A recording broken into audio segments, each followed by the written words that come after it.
उन्होंने लिखा है कि आपकी बेसिक समझ हिंदी या इंग्लिश में देखी जाएगी कि आपको सामान्य बोलचाल की लिखने-विखने की समझ आपको है या नहीं है। तो बेसिक हिंदी आज तक पूछता है एसएससीजीडी में टीसीएस। कैसे पूछता था? बहुत आसान-आसान, ना उसने कभी संधि पे गया, कभी गया तो एक आध क्वेश्चन पे गलती से चला गया, ना कभी समास पे गया, ना कभी रस छंद अलंकार पे गया। भाई बहुत कुछ उसने वर्णमाला वगैरह सब कुछ ही छोड़ा हुआ था। क्योंकि वो एडवांस हिंदी में आते हैं। उनका सामान्य बोलचाल भाषा में या बेसिक अंडरस्टैंडिंग में उन सब चीज़ों की जरूरत ही नहीं पड़ती हिंदी को समझने के लिए। लेकिन ये टीसीएस के अकॉर्डिंग था। भाई वो इस चीज़ को, इस लाइन को कैसे समझ सकते हैं? यहाँ सिलेबस में डिफाइन नहीं है कि संधि समास नहीं आएगा। यहाँ अगर वो चाहते तो दे भी सकते थे, पर वो मानते थे कि बेसिक अंडरस्टैंडिंग के लिए इसकी जरूरत नहीं है, उन्होंने इस बात को ऐसे समझा। लेकिन एडीबीटी ऐसे भी तो समझ सकती है, बेसिक अंडरस्टैंडिंग में संधि समास आसान-आसान से पूछे जाने चाहिए। 10th लेवल का पेपर 10th तक की तो बातें पूछी जानी चाहिए और 10th में सब आ जाता है संधि समास वगैरह, रस छंद अलंकार। तो फिर क्या सर ये सब चीज़ें पूछी जाएँगी? भाई इन सबको थोड़ा-थोड़ा पढ़ना चाहिए आप लोगों को।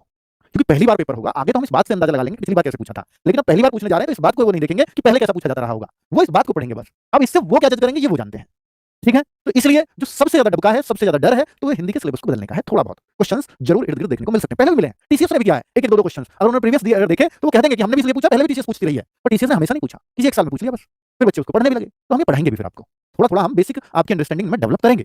ठीक है? करनी भी चाहिए।